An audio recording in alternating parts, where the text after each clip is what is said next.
So this is going to be exercise 5 on your handout for you guys. And I'm just going to start talking about blood flow. So there's two primary circuits, systemic and pulmonary. The systemic is all of what you see in red on this slide, and it's effectively your oxygenated blood, okay, it's rich in nutrients. And then what you see in blue is your pulmonary circuit, which is pretty much the blood that's had its oxygen and nutrients used by the tissues in the body. Okay, I would strongly suggest that you practice and try to understand the order of flow of these circuits. For example, so you could say blood goes from the right atrium through the tricuspid valve into the right ventricle, and so on. Okay, so it's just really important that you guys learn the order of that and distinguish where the systemic and pulmonary circuits differentiate.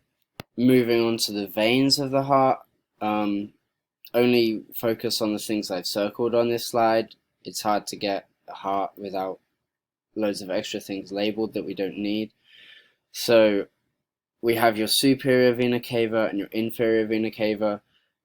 Using anatomical terms, obviously one brings the oxygenated blood back superior from above the heart, and the other one inferior.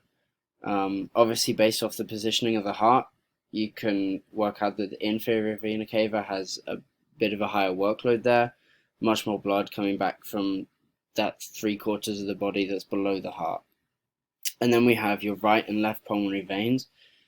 If you notice on the image, these are red rather than blue, and this is because they bring oxygenated blood back from the lungs into the heart. Once again, I've had to just black out a lot of the terms on this slide, so don't worry about that.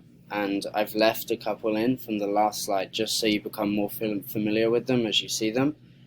But going through the arteries, we'll start with the biggest artery in the heart. So we have the aorta, okay, which is the big red arch at the top of the heart. And part of that, as you can see, we have the ascending aorta, moving on to the actual arch of the aorta, okay, and then there's three smaller arteries that branch off the aorta. Furthest left is the brachiocephalic. Central of the three is the left common carotid artery, and on the right hand side of the three is the left subclavian artery. And then when it comes to the pulmonary trunk, which you can see labeled, okay, right in the center of your screen, we have the left pulmonary artery and the right pulmonary artery, okay. So these are taking deoxygenated blood away from the heart, away to the lungs, to therefore go under gas exchange and become oxygenated. But just try and get a look at a real heart, because that will help in your identification, because obviously on an image on a computer screen everyone can understand and point things out, but when it comes to a real heart things become a little bit more tricky. So if you can point things out on a real heart, that puts you in really good stead.